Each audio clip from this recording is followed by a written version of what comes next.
Hi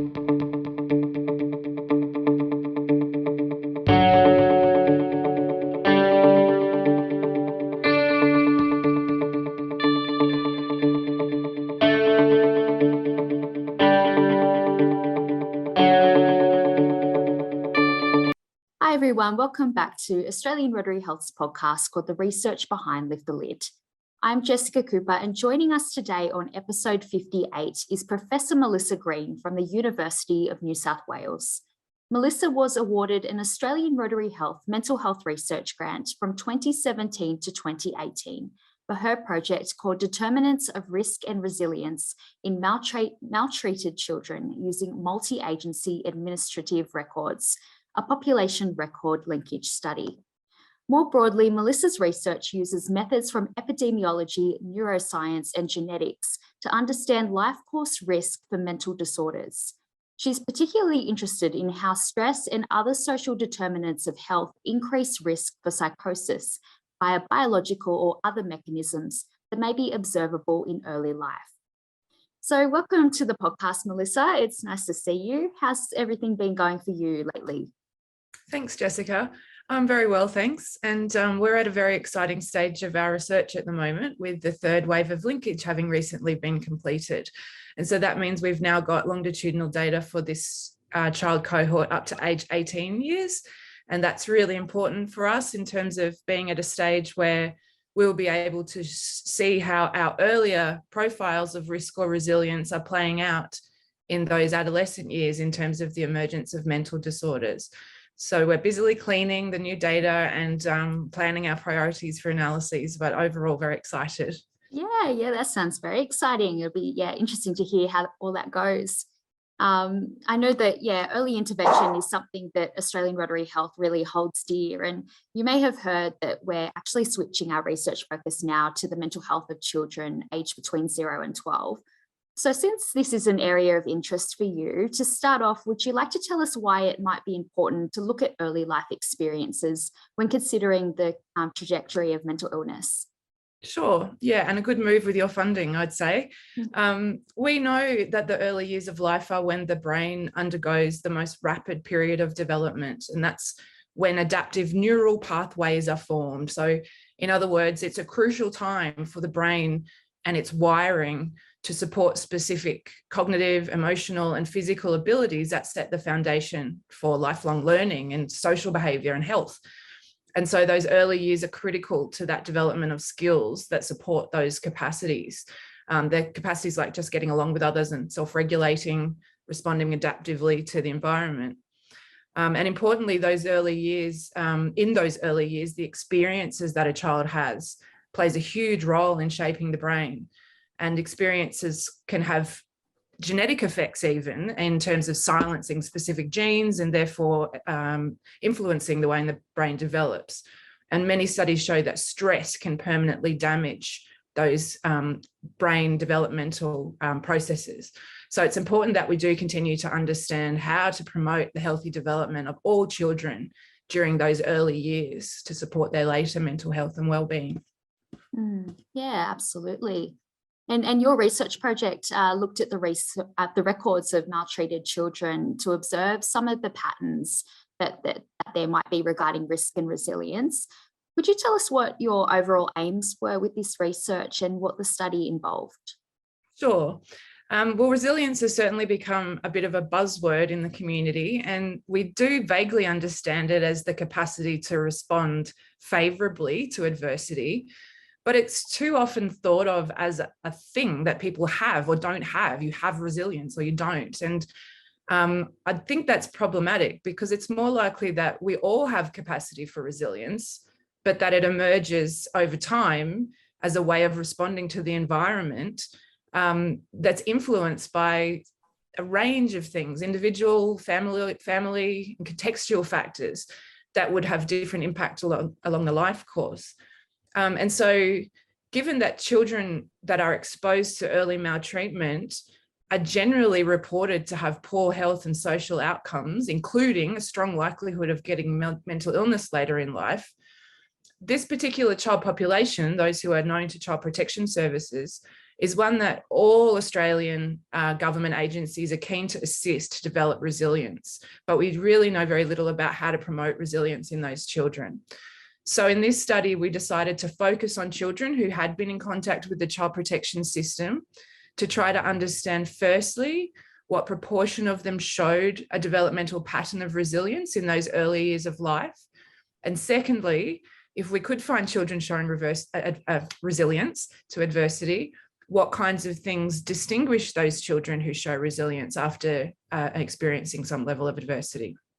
And we specifically focused on the period from early to middle childhood, so between age 5 and 11 years, because most studies of resilience in response to trauma have focused on the adolescent years, so much later in development.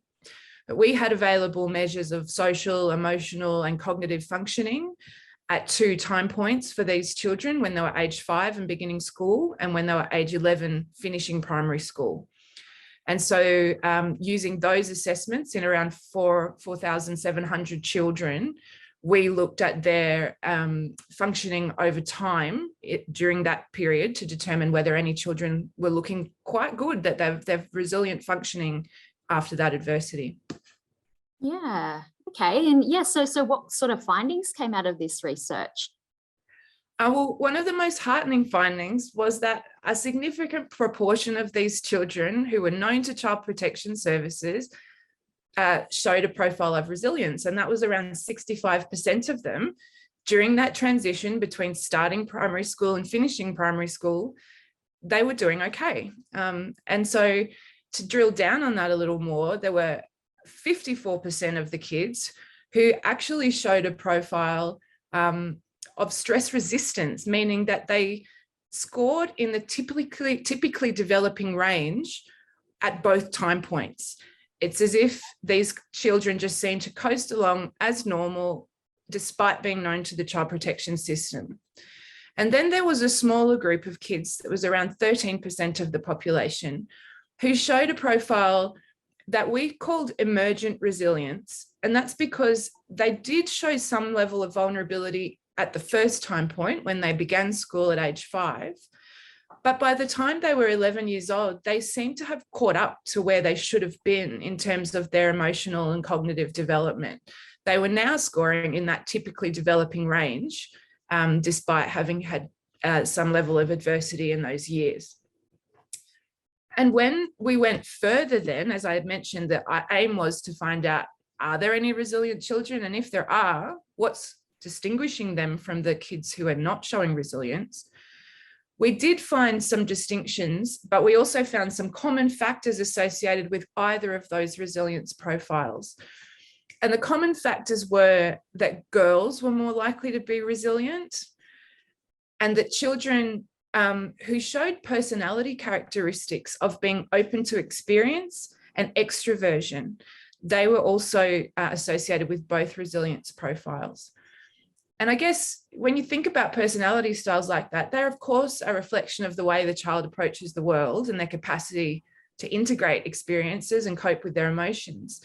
So it's important, I guess, that we do understand these as important strengths that can be nurtured over time in a child to approach the world in this way. But I'll just tell you a little bit also about the things that distinguished those 2 different resilience profiles. So the stress resistance profile, the one that where children showed pretty much no problems across both of those time points, that was associated with being living in an area of higher socioeconomic status, also being from a non-Indigenous background. And the children in that profile also reported having a greater, they perceived their support at home and at school to be greater than other children. By contrast, so the children showing that emergent resilience profile, they were doing better by the time they reached age 11. They were actually just less likely to have ever been placed in out-of-home care or to have had a substantiated report. So they were probably exposed to less severe trauma.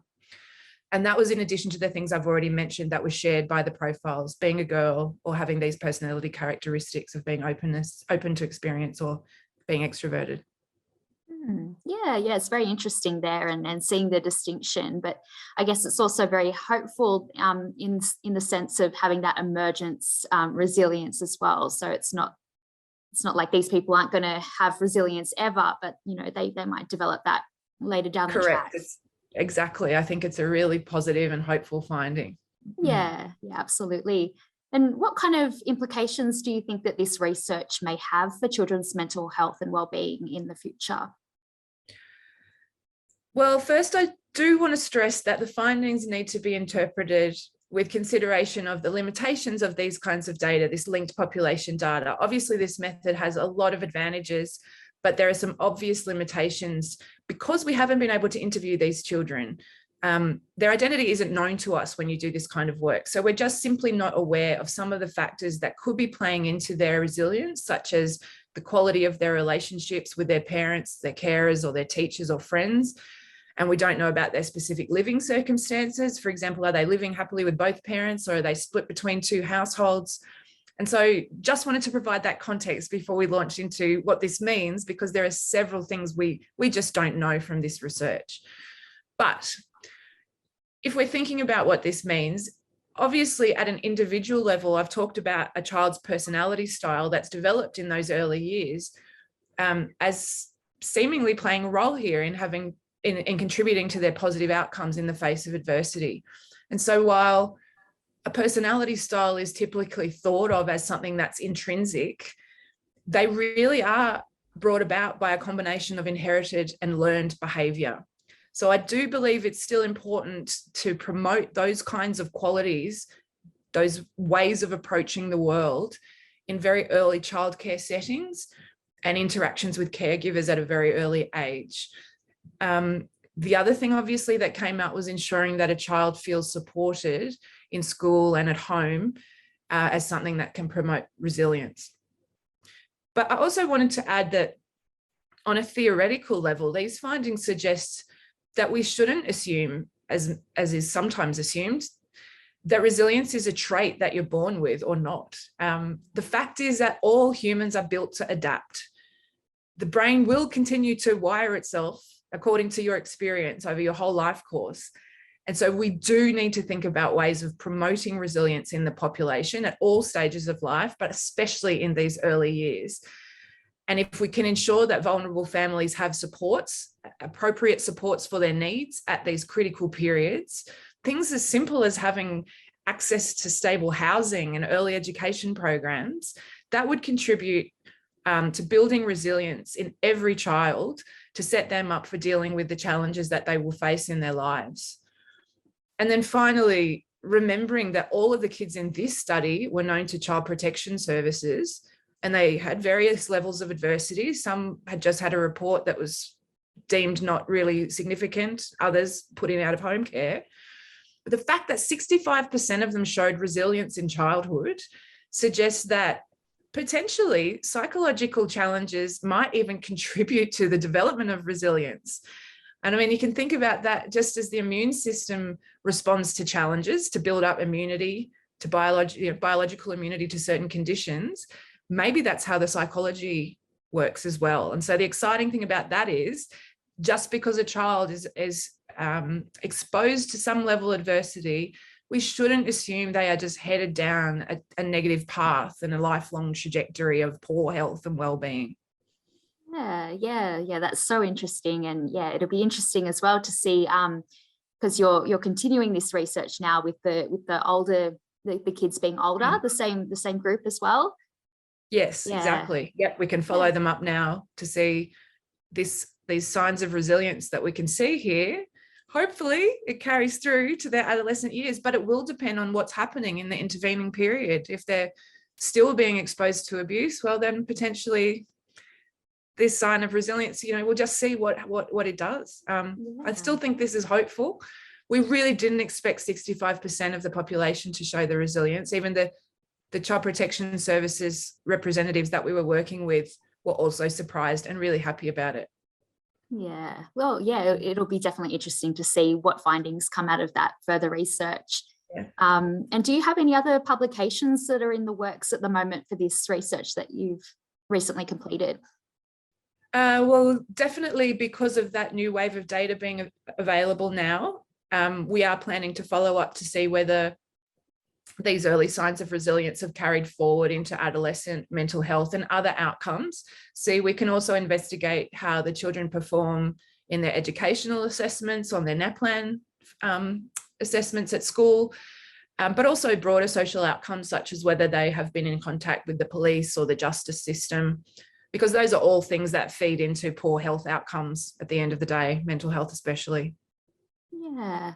Yeah, well, I guess just one more thing, and like the Rotary audience that listen to this, they're behind supporting this research. If you could say one thing to our Rotary audience, what would it be? Well, firstly, a massive thank you for your support, because without this funding from Australian Rotary, we would not have been able to complete this research. I don't think people would be aware of how difficult the funding situation is for Australian researchers in mental health. There's increasingly a government strategy focused on research that can be commercialised. And besides that, we're also in fierce competition with other types of health conditions that are less stigmatised. And therefore, Rotary really is leading the way in filling the gap in funding for mental health research in Australia. And I do think it's just so important that we focus on the mental health of children because they're the future leaders of the country. So please support Rotary. This is a really important cause. Well, thanks so much, Melissa, for joining me today and sharing your research. Yeah, it was very interesting to hear all about the findings and what you're doing next. Was there anything else that you wanted to add before we wrap up today? Oh, thanks, Jessica. Thanks so much for having me. Maybe just a reminder that the mental health of the population really leads to the mental wealth of the country. And with all the challenges that Australia is facing at the moment, we certainly need everybody to reach their full potential and contribute to building resilient communities. Yeah, absolutely. Well, thank you so much again. Thank you. That was the 58th episode of our podcast called The Research Behind Lift the Lid. It's always so inspiring to hear what researchers in Australia are doing to make a difference to mental health and how they are helping us on our mission to lift the lid on mental illness. If you can, please support important mental health research like Melissa's by donating on the Australian Rotary Health website. Thank you for listening. Please join us again next time.